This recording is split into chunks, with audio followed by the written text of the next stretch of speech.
Hey, what is up guys? I'm KBHD here. We are back, and this is Google Glass.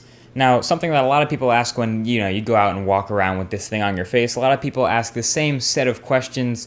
One, what is glass? What is that thing on your face? Two, what does it do? And three, what does it look like while you're wearing it? What do you see through glass? So, without any further ado, let's go ahead and take a look.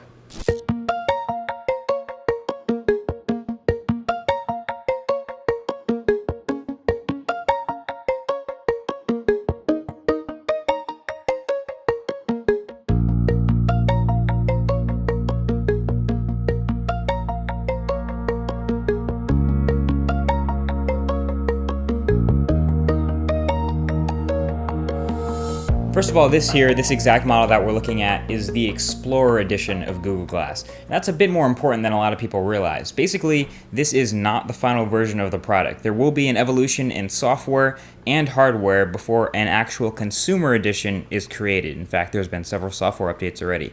But for now, the Explorer edition is a limited edition early version for people willing to go out and explore and give feedback for Google about Glass. Aesthetically, it's a pretty interesting little device because it sits on your face like a regular pair of glasses, but, well, there are no actual lenses. There's no glass in Google Glass except for this prism here. And the other thing about it that's different is it's asymmetrical. So typically, when you're wearing glasses, there's the same thing on both sides. With Glass, all of the smartphone components and all of the things in Google Glass that make it what it is are all on your right-hand side. Now, while Glass does have mostly smartphone insides, what it doesn't have is a cellular radio, which means it can't connect to data by itself. So what it does do is connect to either Wi-Fi or Bluetooth tethering to your smartphone and connect to the My Glass app on your Android or iOS device. And that's very important because without it, you wouldn't be able to do anything on Glass unless you had a device with you connected to it. So this is really what's going to power Glass and make it do all that it does when it connects to the internet and pulls any sort of data. So how does it actually look to be looking through the actual prism in Google Glass?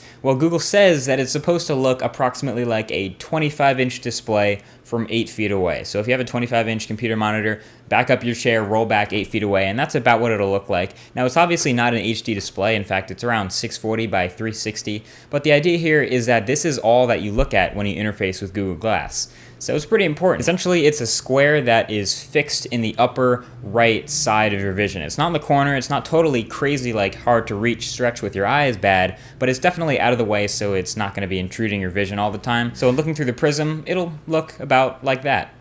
That's about right. So when wearing Glass, natively, Glass by itself can do 7 things with it. You can do 7 things. You can take a picture, record a video, navigate somewhere, send a message, call someone, Hangouts, and Google. But let's not forget that this is like we said, the Explorer edition of Google Glass, not the final consumer version.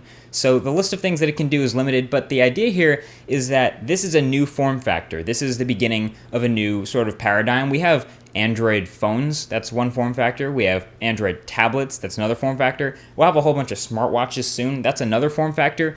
Glass, which is a wearable tech on your face, is a totally different form factor. So think of this as sort of like an Android phone with no apps on it. Out of the box, it can do, a sort of core set of functions, and that's normal for an Android phone. That's a small list of things it can do out of the box. But once you add an app store, once you add the connectivity that a whole bunch of developers and a developer army kind of support, that list of things is going to get a lot longer and a lot more interesting. There are a few officially supported third-party apps right now for Glass, Twitter, Facebook. There's a New York Times app for sort of pop-up news alerts.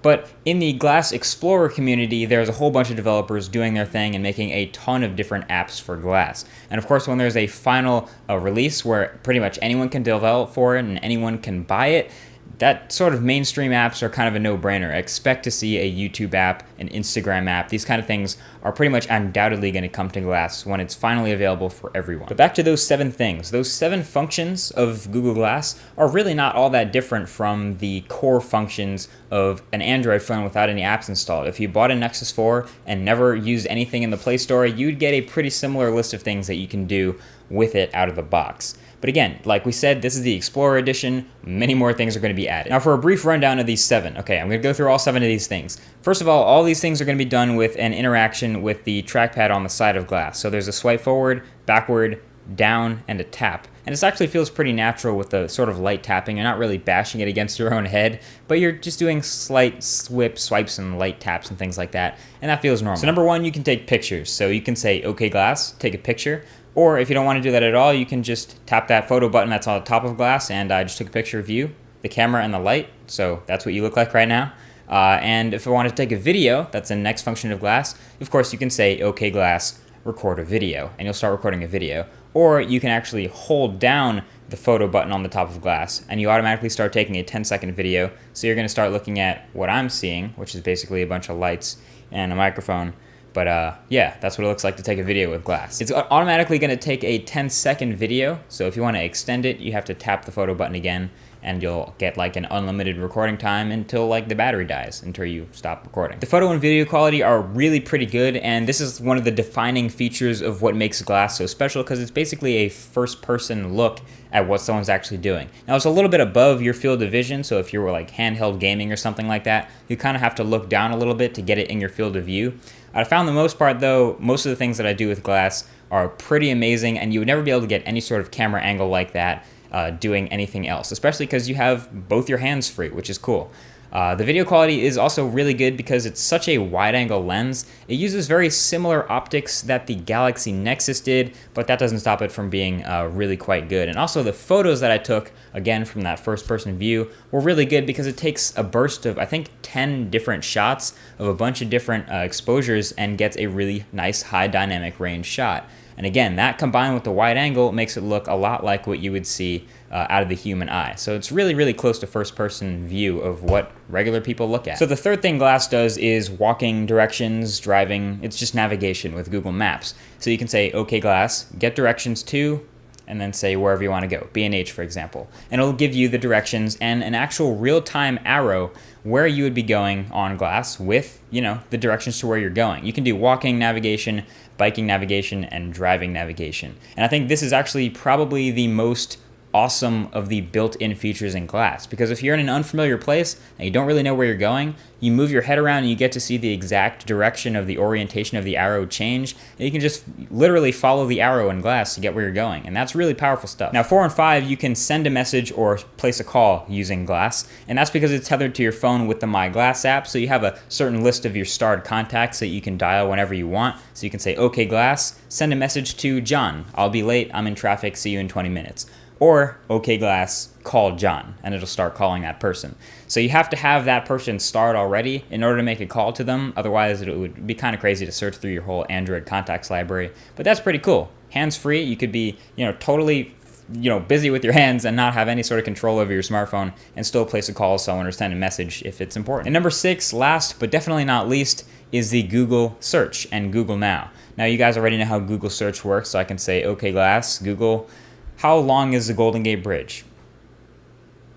And you guys already know basically how Google Search works, but it'll read the answer back to me. The Golden Gate Bridge is 8,980 feet, 2,737 meters, if that matters to you. So you already know how that works, and it works the same way that it does with Google Now on your phone.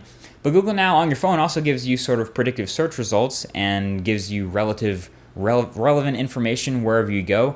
Glass will do the same thing, so you can swipe through the Glass interface and view all this information where you'll need to know, the weather where you are, some translation data if you're in a different country, all kinds of different crazy things, the same way Google Now on your phone would do. But the bottom line with the Glass Explorer Edition is this. This is not the final version. This is not where you're going to be able to buy in a few weeks or months when there's a final version available. The final version is going to have updated hardware, it's going to have updated software, and it's going to have an updated price, because right now the Explorer Edition costs $1,500 in the United States for all Glass Explorers. Hopefully it'll be nowhere near $1,500 when it's finally mass produced. It'll hopefully be way less than half of that, but go ahead and leave what you would pay for Google Glass like this in the comments section below that like button. I feel like a lot of people would probably max out at around $500, maybe less, maybe $400 or $300, but we don't know what the price is going to be. But this is a Google Glass Explorer Edition. I'll have more videos on this to come. I have a lot more content that I want to show you guys regarding glass and a whole bunch of other tech stuff. But if you enjoyed this one, definitely feel free to give a thumbs up below and be sure to subscribe to see more glass coverage and more tech videos like this. Thank you for watching, and I'll talk to you guys in the next one. Peace.